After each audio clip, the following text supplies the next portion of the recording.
Om Swastiastu, selamat datang dan selamat berjumpa dalam mata kuliah ilmu alamiah dasar. Pada hari ini kita akan melanjutkan pembicaraan tentang sejarah pengetahuan yang diperoleh manusia.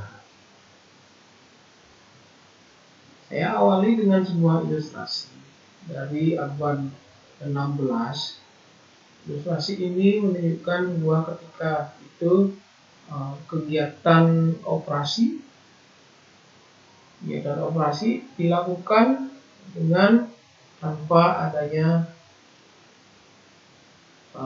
anestesi bius. Jadi orang ketika operasi tidak dibius, sehingga akan menahan rasa sakit yang sudah luar biasa.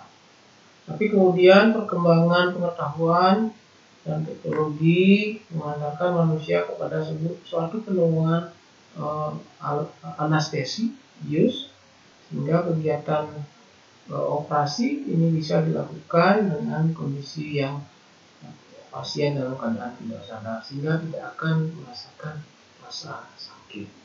Kemudian perkembangan zaman lagi, perkembangan teknologi, kini operasi dalam bidang kedokteran tidak lagi menggunakan pisau bedah dengan torehan yang sangat besar, tapi torehan yang kecil, bahkan operasi dilakukan dengan cara teknik laser.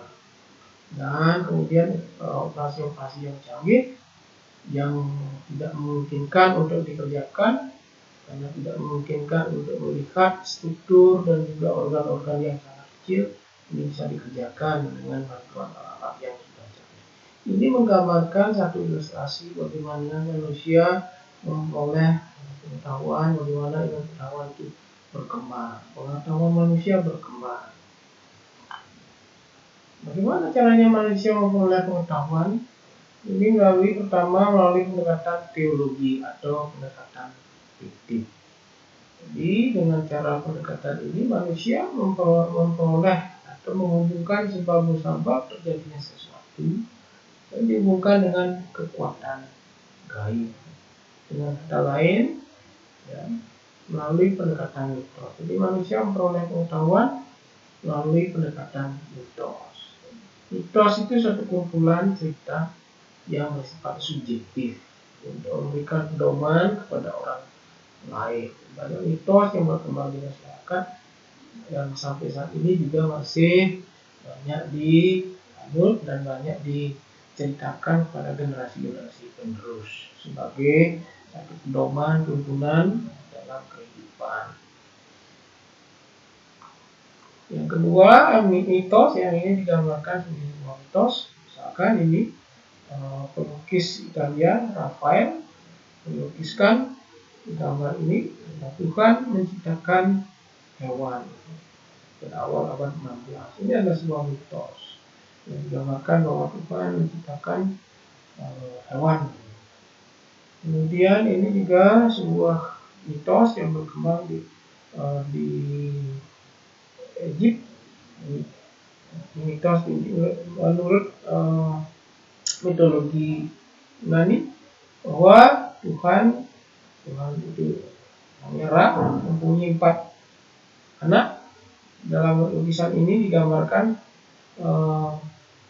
anaknya Sun yang berdiri di atas anak yang lain yang namanya Gen. Ini anaknya Gen, yang Gen ini menjadi dewa bumi. Kemudian Sun menjadi dewa udara yang mengangkat putri Ra yang bernama Nut menjadi dewa langit. Ini adalah sebuah gambaran dari mitologi yang berkembang di zaman itu.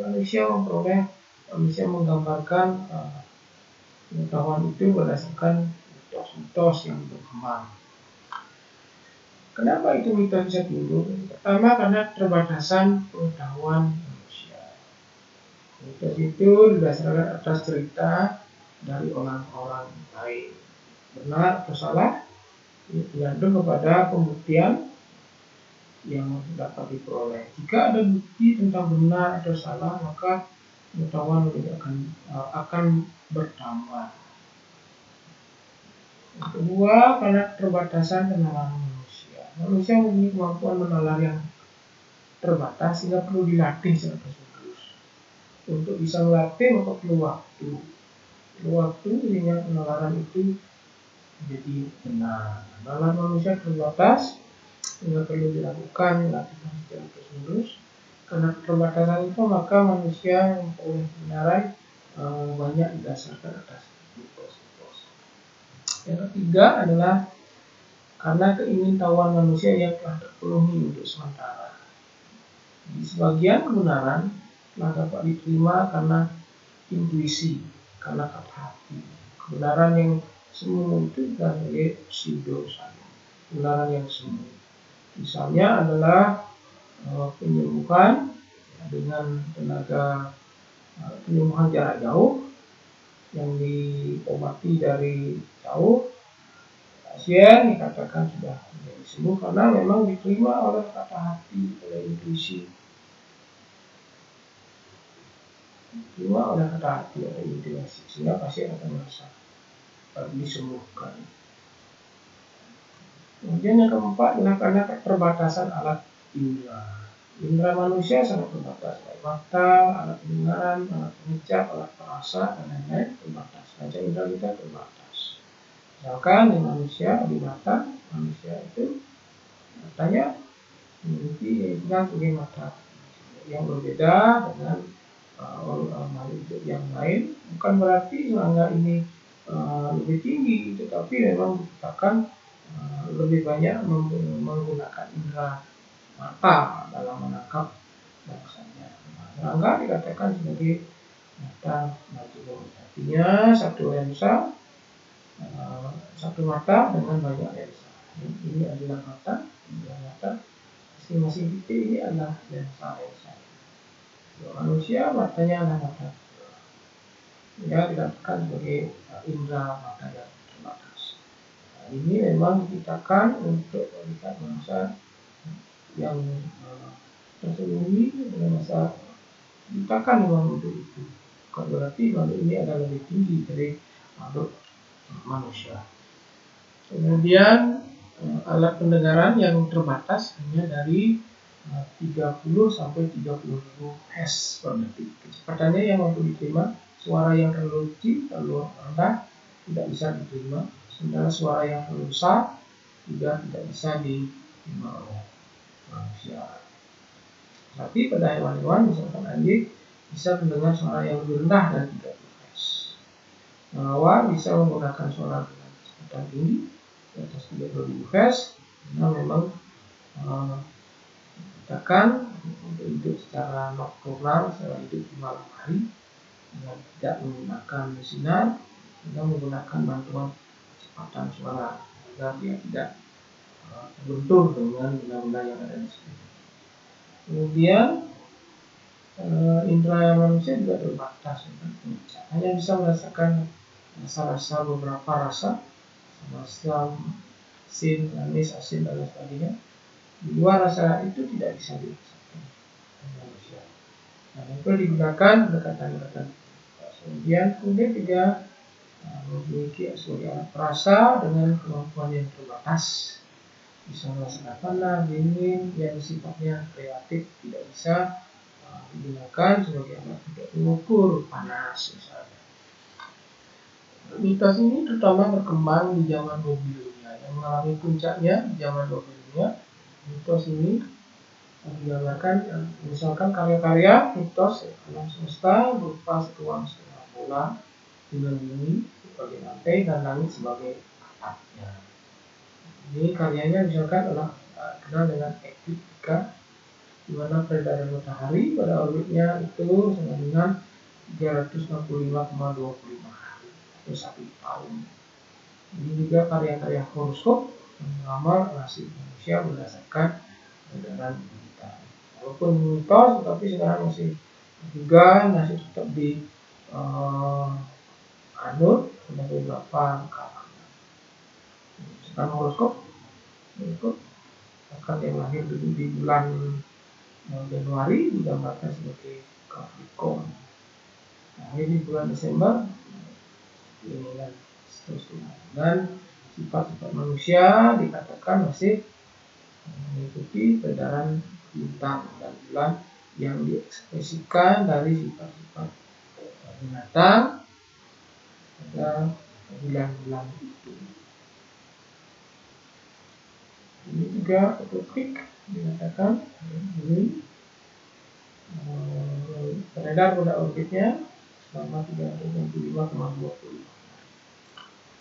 Kemudian yang kedua adalah melalui pendekatan filsafat, pendekatan metafisika atau pendekatan abstrak. Indonesia memulai pengetahuan melalui pendekatan abstrak. Dalam konteks ini adalah mencari sebab akibat kejadian sesuatu melalui pendekatan logika. Jadi menghubungkan sebab terjadinya sesuatu melalui logika. Misalkan kegiatan medik seperti ini digunakan sebagai salah satu jalan untuk mencapai sebuah kesembuhan. Secara positivisme ini tentu tidak bisa mencari faktanya. Tapi kalau didasarkan atas hubungan antara konsep kehidupan, bahwa tubuh manusia terdiri atas 3 unsur, yaitu suksma sarira, pikiran, kemudian anantakarana sarira, itu unsur jiwa, kemudian unsur stula sarira, badan, atau dengan kata lain body, mind, dan spirit. Kalau dikaitkan dengan itu, keseimbangan ketiga unsur ini mengakibatkan manusia bisa sehat. Kalau terjadi ketidakseimbangan antara ketiga unsur ini mengakibatkan manusia menjadi tidak sehat. Pendekatan logika. Yang ketiga adalah ilmu pengetahuan yang pendekatan positif atau positivisme. Mencari sebab akibat terjadinya sesuatu melalui pendekatan ilmiah. Karena pada akhirnya manusia telah mampu berpikir secara ilmiah. Misalnya kegiatan yoga surya namaskar ini telah dipercaya mampu menjaga kesembuhan karena beberapa fakta menunjukkan hal itu. Misalnya beberapa fakta menunjukkan bahwa kegiatan yoga yang dilakukan selama 6 bulan secara berturut-turut dan terus-menerus dikatakan mampu menurunkan gula darah. Ini adalah gambaran sebelum dan sesudah kegiatan yoga. Yang hitam ini adalah gula. Ini gula setelah makan. Gula puasa setelah yoga, sebelum yoga gula puasanya adalah 208,3 mg per desiliter. Tapi setelah kegiatan yoga akan menjadi 171,7. Dan juga kalau dalam kondisi yang postprandial, setelah makan gula, maka gulanya sebelum kegiatan yoga gula darah 295,3 dan setelah yoga 269,7 mg per desiliter. Ini menunjukkan satu fakta bahwa benar-benar yoga bisa memperbaiki gula darah. Jadi manusia telah menggunakan fakta-fakta untuk menjelaskan hubungan sebab akibat. Ini juga vegetarian dikatakan mampu mengurangi resiko jadinya penyakit kardiovaskular. Ini pada kelompok vegetarian, ini kelompok omnivor makan sembarang. Pada kelompok vegetarian, resiko terkena kardiovaskular ini lebih rendah. Ini lebih tinggi resikonya. Karena itu fakta menunjukkan bahwa pola hidup vegetarian dikatakan menjadi lebih berisiko lebih kecil terkena serangan kardiovaskular. Ini adalah salah satu cara manusia memperoleh pengetahuan. pengetahuan melalui pendekatan positivisme dengan fakta ilmiah. Sejarah pengetahuan yang diperoleh manusia ini, jadi pada zaman purba, pengetahuan itu berasal dari kemampuan mengamati, membedakan, dan juga trial and error. Misalnya, ada hasil pengamatan membedakan trial and error. Diketahui lah bahwa 1 tahun itu sama dengan 12 bulan. 1 bulan sama dengan 4 minggu. 1 menit sama dengan 60 detik. Ini didasarkan atas satu hitungan coba-coba trial and error bahwa 1 derajat itu sama dengan 60 menit. 1 lingkaran 360 derajat. Kemudian berkembang teknologi pada zaman itu, berkembanglah pada zaman ini telah dibangun piramid Mesir. Kemudian juga Mesir telah menghitung keliling lingkaran yaitu 3 kali diameter. Kemudian luas lingkaran 3,5/12 kali keliling lingkaran pangkat 2. Kemudian zaman Babilonia ini merupakan gabungan pengamatan, pengalaman, akal sehat, rasional. Mitos mulai ditinggalkan. Tokoh-tokohnya adalah Thales yang mengamati adalah bintang itu bersinar, telah memantulkan cahaya matahari. Semua unsur dasar benda alam adalah air. Itu adalah tokoh pada zaman itu. Kemudian pada tokoh yang lain adalah Anaximenes yang mengatakan teori transmutasi. Jadi unsur dasar semua benda adalah air. Air dapat mengalami transmutasi dari gas menjadi padat. Kemudian tokoh yang lain adalah Pythagoras yang menemukan unsur dasar itu adalah tanah, air, api, dan udara, dan merumuskan sebuah teori Pythagoras yang sampai saat ini masih kita anut untuk aljabar matematika. Kemudian tokoh yang lain adalah Demokritos yang menemukan adanya atom, itu satu materi kecil dan satu benda. Atom ini bermacam bentuknya dan satu perkara. Ini contohnya adalah molekul air yang terdiri dari atom oksigen, atom hidrogen yang ditemukan oleh Demokritos. Kemudian Aristoteles yang mengatakan bahwa unsur-unsur manusia yang ada, unsur-unsur pembangun tubuh baru hidup manusia adalah sebagai kulit yang terdiri dari unsur api, unsur tanah, unsur air, unsur udara. Ada 4 pembangun. Kalau di ilmu agama itu unsur pembangun itu adalah 5. Itu unsur pancamauta, tanah, air, api, udara, dan unsur yang lain adalah akasa. Kemudian Archimedes dengan hukum Archimedes, benda yang terapung di air akan hilang berat sebelum air yang keluar. Dalam hukum Archimedes yang digunakan oleh ahli-ahli di bidang kapalan untuk menghitung berat dari kapal. Kemudian Ptolemeus yang mengatakan bumi sebagai pusat atas surya, paham geosentris, sementara bintang-bintang berputar mengelilingi bumi. Planet beredar pada orbitnya di antara bumi dan bintang. Jadi pada awalnya Ptolemeus pada abad ke-2 yang mengusulkan model bumi sebagai pusat. Bumi sebagai pusat, kemudian bulan dan bintang mengelilingi bumi, matahari mengelilingi bumi. Ini adalah geosentris.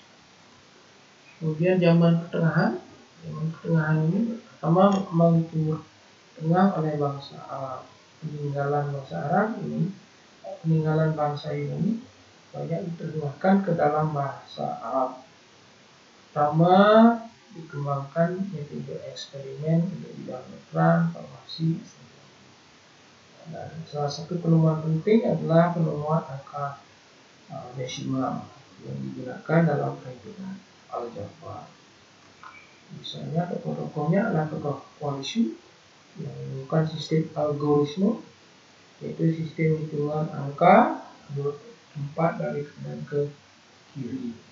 Itu misalnya adalah 5.321 ditambah 15 menjadi 5.321. Posisinya adalah di kanan.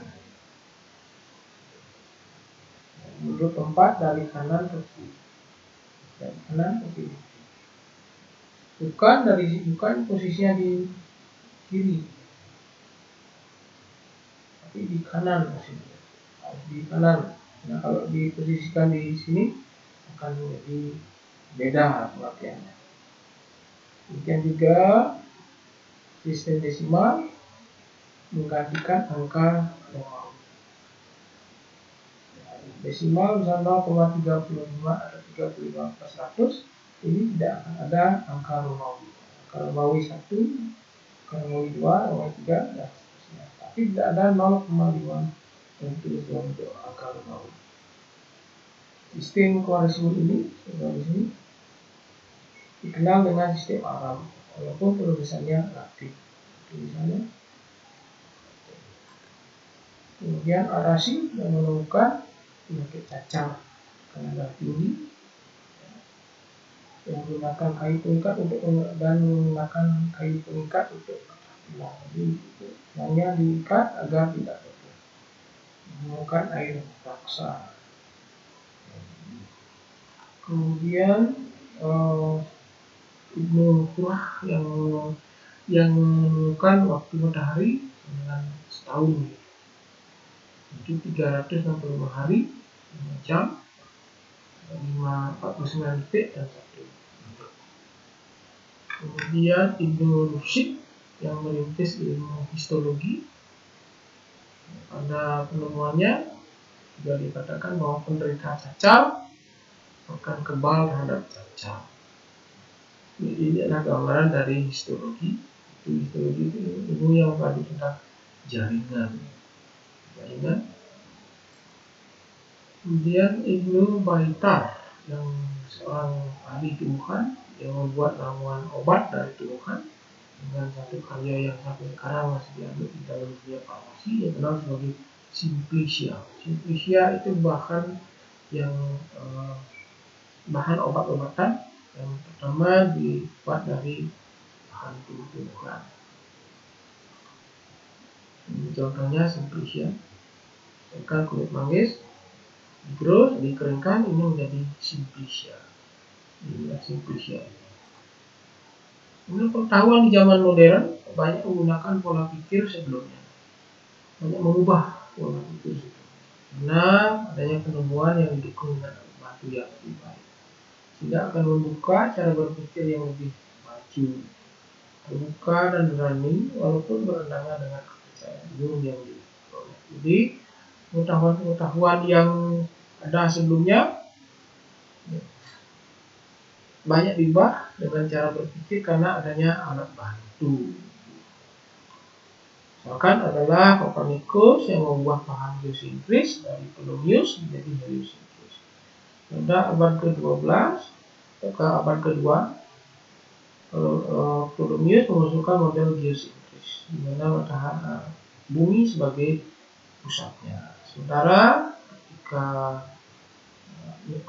zaman ini Nicolaus Copernicus mengusulkan satu konsep sebagai heliosentris, jadi matahari sebagai pusat dari mesin pada saat ini didasarkan atas penemuan alat bantu seperti teleskop yang digunakan untuk mengamati bulan dan bintang.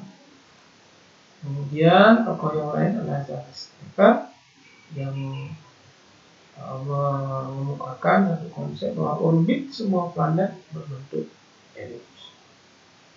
Pangkat 2 waktu tempuh planet menjadi matahari sama dengan pangkat 3 jarak planet ke matahari.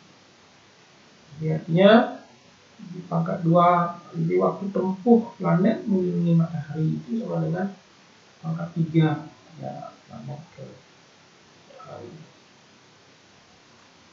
Ini tokoh yang lain adalah Galileo yang menemukan teleskop yang mengamati peredaran bulan dan bintang.